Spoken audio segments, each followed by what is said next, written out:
Hola familia estelar, you did not land here by chance, you have indeed entered into a sacred world line collision. Today we're at Ginkgo, and really we're about to enter into the labyrinth together. This is materializing into reality because Jupiter is about to station retrograde in the sign of Cancer, and we are going to talk about all the things that this is I'm hearing going to display in your life. So this is going to show up in very physical changes, especially when it enters into its new direction, okay, where it enters direct and it's bringing a new wave forth that's coming from within you. So the labyrinth is going to invite you to enter into this series of initiations where you're going into the depths of the subterranean tunnels that are going to lead you to a new spring oasis, especially with it being in a water sign, and it's going to allow you to emerge transformed. So I'm going to bring you guys inside and we're going to set up.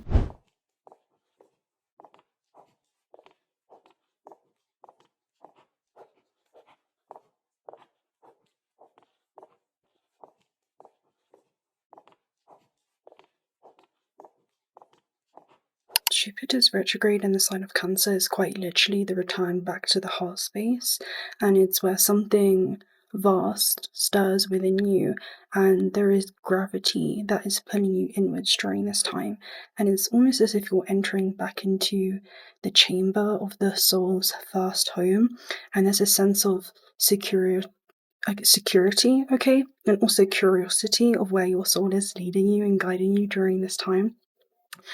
And as this tide slowly turns inwards, there's something beautiful that's about to unfold, profound levels of insight and wisdom that you're going to be gaining and actually acting upon, especially as these waves begin to cast back outwards towards new horizons and new shores.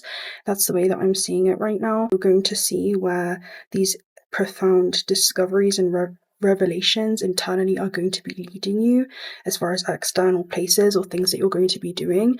It's where the universe asks you, are you ready to hold more light, more abundance, more opportunity without leaving your own heart behind? Because your heart is going to guide you in ways that the mind may not be able to fully understand or comprehend.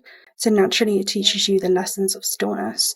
This is the moment where the great teacher becomes the great nurturer, the moment where the wise sage or philosopher is able to become the caretaker of their own internal child.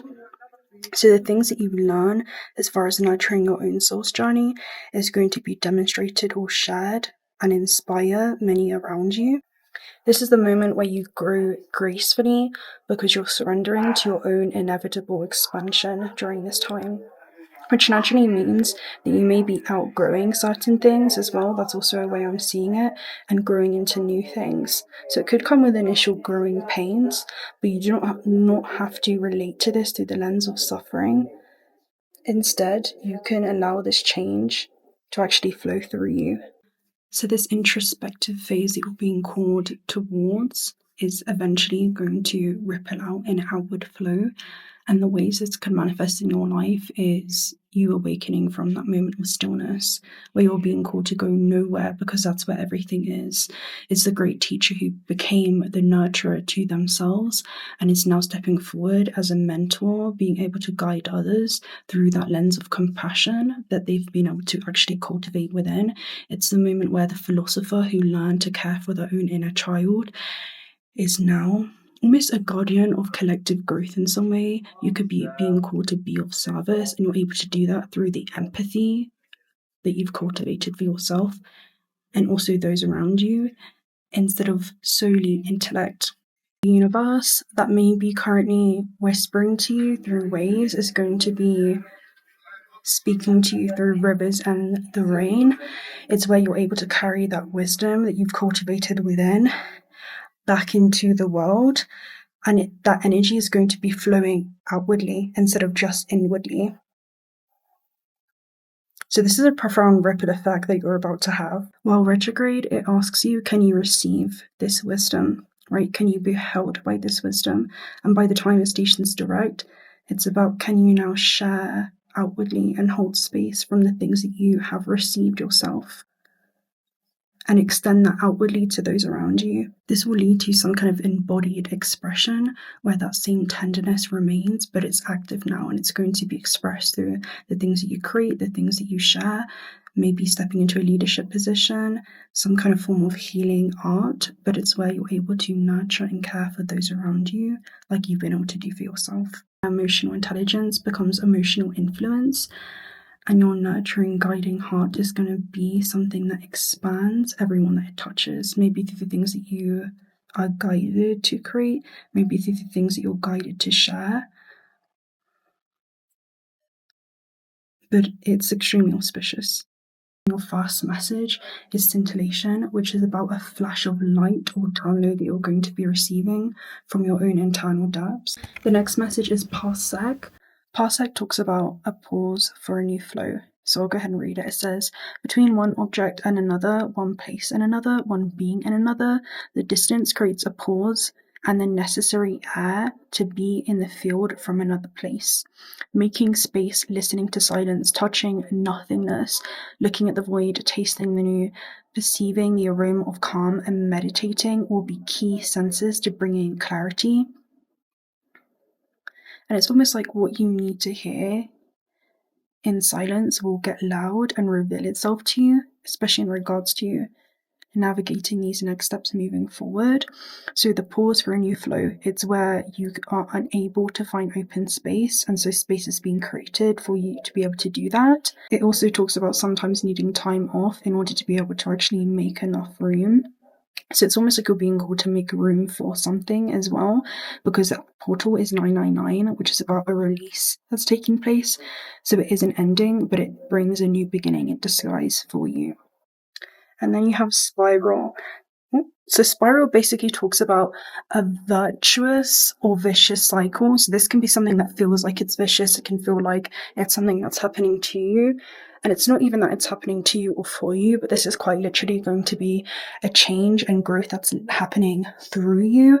So it can be a virtuous cycle. You just have to be able to change your perspective, change the way that you're thinking about this pause. It will also change the way that you're feeling about it. It's so interesting because as I'm speaking here, it's like my voice is echoing off of the stones. Your next message is you're not for everyone. Keep embracing your weirdness to face your true north. And to be weird is one in etymology who can control their fate or destiny. So it definitely feels like a turn in where you're heading, and it's leading to some type of new expansion. You also have a divine plan and laying foundations and seeding the light, which is going to require you to be able to stay grounded during this time. And then you also have the crossing and initiation. I'll go ahead and read this one for you. This is basically about a rite of passage. You have come to stand on one side of the river. The opposite bank leads into darkness of the eternal cave, where we pretty much are now. This is a place where time is forgotten and the seasons cease their dance and stand still as if in a temporary repose. You must cross the river now, honouring and respecting this transition, for it's time to say goodbye to the old ways of navigating your world. Don't be afraid you've come to the edge of the river because you're ready. You're ready to let go of all that doesn't serve you and all the ways in which you've truly kept yourself from living. And intimacy requires vulnerability and truth. Can you strip away the masks and the barriers of false strength to discover what you're really made of? Step in the boat waiting for you. Let it carry you into the cave where the shadows are waiting to be illuminated so that you can be born again into the world without denial or artifice. Making the crossing is a beautiful and powerful act of the highest self-love. So this is going to be unconditionally accepting yourself at every stage of your evolution, especially because it may feel like things are falling apart or there's an illusion of stagnancy, but it's almost allowing you to take a step back into yourself so that when you do take this next step outwardly, your intention is going to be something that grounds you and anchors this thing into form. And it holds a different sense of meaning, not just for yourself, but also those around you. You have crown chakra upgrade, divine connection, holy experiences, and miraculous energy. You also had deja vu at the base, which talks about the whale song resonating energy, which is about people resonating deeply with something that you're going to be channeling. It feels like something that's going to be streamlining through you and extending into things that you do or things that you touch. You have 2 tarot messages today. The first one is the Hanged Man, which is also the sacrifice card. So there's something that you're going to be sacrificing in order to make something sacred once again. That's what it means in etymology. And that also leads to you building something new and some type of level up in your life, because you have the 3 of Pentacles. But the Hanged Man is a character who is kind of seeing his life upside down. And in doing that, things have never seemed so perfectly upright. 3 of Trees basically says you're willing to grow, and some type of internal growth is going to lead to you, again, outgrowing certain things. So after spending time in the hot desert, tending to the stubborn soil, there is finally a moment of blooming, satisfaction, and relief. A puffy cloud covers the harsh sun, and it offers the chance of cooling down. The sprouts have grown into a majestic Joshua tree, while flowers and other flora have found a new home in the cracks of the surface. So you could be finding an unexpected home, or you may be an unexpected home or point of comfort for those around you too. I'm also hearing like source of wisdom. There is nothing more satisfying than seeing your hard work pay off. So some type of internal thing that you're nurturing is going to lead to an external harvestation, especially when it involves physical labor. When this card shows up, it is a sign of your strong determination and willingness to grow. The work that you've spent endless hours on is starting to bear fruit. This card is a sign to keep going, and your work is not done yet, but you are surely heading in the right direction. So some type of internal work that you're doing during Jupiter's retrograde is going to lead to an abundant harvest, and that's what happens every time Jupiter stations direct. It comes bearing gifts, right? It comes bearing fruits, because it's a very beneficial element, especially in the sign of Cancer. It's exalted, so this is where it performs very, very well. So you're about to perform very, very well in something that you're doing upcoming further down the timeline. That's what I'm seeing, due to whatever it is that you're reevaluating or revisiting within yourself. With that being said, guys, I'm going to love and leave you there. I'll go ahead and show you the rest of the tour.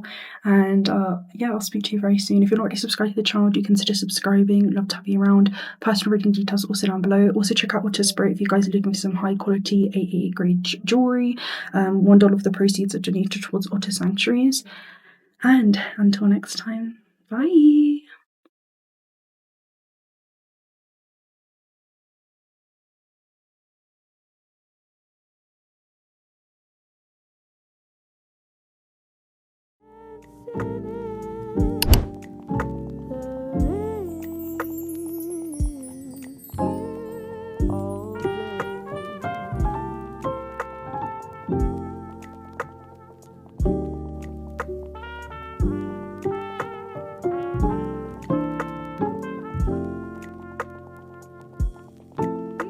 I find it really, really fascinating that we had the Sacrifice and the Hanged Man card come through, and this whole place is somewhere that contained and housed many sacrifices.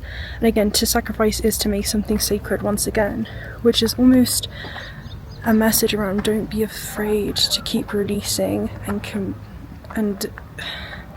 continue to remove things that do not align with you in order to reveal a more sacred and aligned you. And this could also be the way that you do things, or the approach that you have towards things, or just you as a whole. Maybe it's about unlearning certain things, belief systems that you had adopted that are no longer yours to carry moving forth.